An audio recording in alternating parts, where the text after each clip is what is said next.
Alhamdulillah masih baik, alhamdulillah baik sih. Nggak ada apa-apa, cuman agak gemukan aja. Nggak gede karena mungkin kemarin istirahat sampai 8 bulan, 9 bulan ya.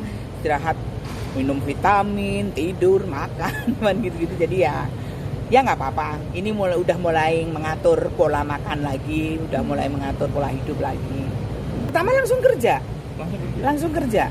Langsung kerja ya sedikit agak canggung ya, udah 9 bulan. Sebetulnya kerjanya juga sama temen-temen sendiri yang udah biasa kerja, cuman agak canggungnya. Waktu itu kan masih ada penonton ya, belum ada corona ya, masih beberapa hari gitu ya, masih beradaptasi sama penonton, itu masih agak ketakutan, masih agak gimana gitu. Tapi ya lama-lama aku mesti harus move on gitu. Aku nggak boleh menoleh ke belakang, aku harus bangkit lagi, aku harus memang, karena memang tanggung jawabku juga masih banyak. Ya akhirnya ya seperti sekarang udah biasa lagi. Cuman sekarang juga nggak ada penonton, itu kerja nggak ada penonton juga sebetulnya sih nggak enak banget ya, apalagi komedi ya. Cuman ya harus dijalani ya. Kita harus nurutin aturan pemerintah, harus nurut ya, harus kita jalani. Tapi badai pasti berlalu. Alhamdulillah sih masih, karena memang ada tawaran sih, alhamdulillahnya ya kita ambil lah. Karena memang kita juga perlu kerja. Kalau kita cuma di rumah terus mau ngapain gitu kan, stres juga gitu. Masih aku sebetulnya juga masih sampai nanti akhir Juli masih didampingin sama perawat, sama konselor, masih didampingin dari pihak RSKO. Jadi belum benar-benar yang bebas gitu, belum, masih didampingin. Terus kerja juga masih didampingin. Di rumah didampingin masih. RSKO ya orang rehab gimana sih Mas?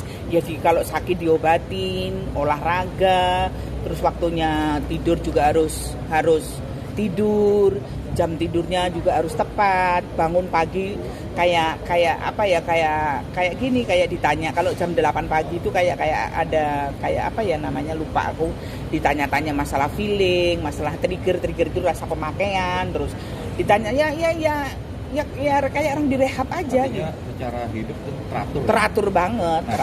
Ya makanya sekarang aku tadi bilang bahwa mulai bisa harus mengatur, dan ini kan masih didampingin, masih diatur kan, dan di luar ini di rumah didampingin sama konselor sama perawat.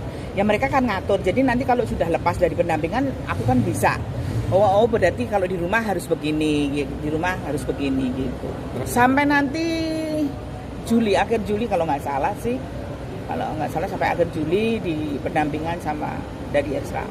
Alhamdulillah sih lebih baik. Kalau di rumah sakit ya masih dong. Karena masih ada kaitannya kan, masih ada pendampingan kan gitu kan. Dokter juga masih datang, kalau kadang-kadang kita juga ke rumah sakit gitu.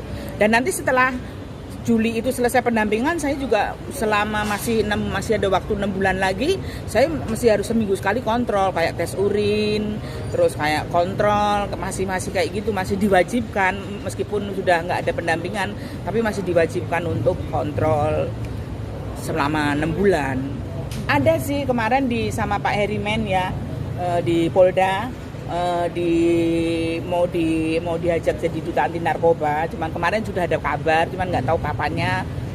Waktu masih direhab dikabarin lagi. Waktu aku masih di Polda kan dipanggil sama Pak Herimen, diajak jadi duta anti narkoba sama. Terus aku waktu itu diulangin lagi, dikabarin lagi. Cuman ini belum ada kabar lagi, nggak tahu kapan. Tapi yang jelas aku kalau memang mau diajak, aku tuh sangat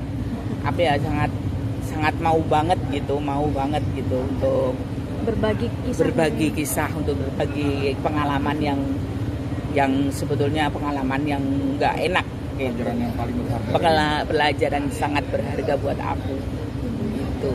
Di usiaku yang nggak muda lagi aku bisa terjerumus ke situ, itu kesalahan yang sangat besar sekali. Makanya itu pengalaman yang sangat berharga buat aku bisa. Sekarang keluargaku bisa terima aku, masyarakat masih bisa terima aku aja, aku udah terima kasih banget gitu.